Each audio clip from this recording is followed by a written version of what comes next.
We're here with Chris Milwain at Sunset Speedway getting ready for the Canadian Vintage Modified season opener. And Chris, we were told by Gary Elliott you're one of the guys that he thinks he's going to have to beat here today if he's going to get to the winner's circle. How does that make you feel? Well, I like to think that I'm the one to beat. That makes a good feeling for me. I just hope it comes like that in the main race. The main thing is to get through the whole race and be there in the end, right? Well, the Canadian Vintage Modified is kind of a unique division. What made you choose them? It's fairly inexpensive. Once you've done your initial purchase of everything, it's fairly inexpensive to run. We don't go through a lot of tires. They're unique in their own way as far as suspension and look and stuff. And it's a good club atmosphere. We have a lot of party things and involvement with the club itself, and that's nice. It's nice. And pretty good variety of tracks on the schedule this year, like always. Yes. What's it like to change your mindset going from track to track? We like traveling. We're all for it. We were invited to come back here 3 times this year, and that's good because, you know, they spent a lot of money here and really improved the Speedway. And we run good here. We got lots of room, you know, guys, not big crashes.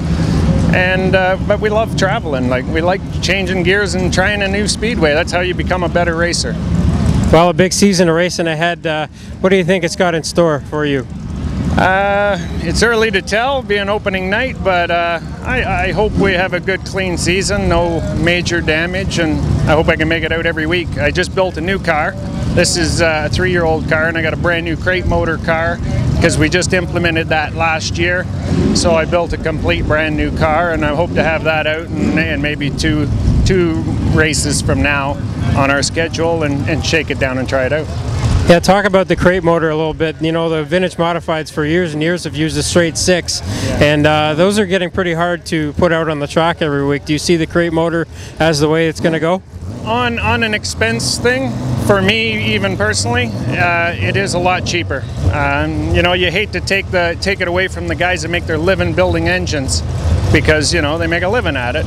But when you can buy a crate motor for the price it is, it's half or less than half the cost of an inline. And usually when we have big crashes, it's because an inline would come apart and then there's oil everywhere and it takes a couple cars out with it. And that hurts us. But it's mainly for money to try and bring new people to our club, to keep the cost down. Everything's, you know, they watch the cost, which is really helping us racers, right? Especially in the economy times. They're good and they're bad. So racing is a hobby, so it's not like you make a career or a living out of it at this point. But so it's all cost effective. It's Chris Milwain getting ready for the Canadian Vintage Modified season opener here at the Sunset Speedway. For OntarioOval.com, I'm Tom McGooch.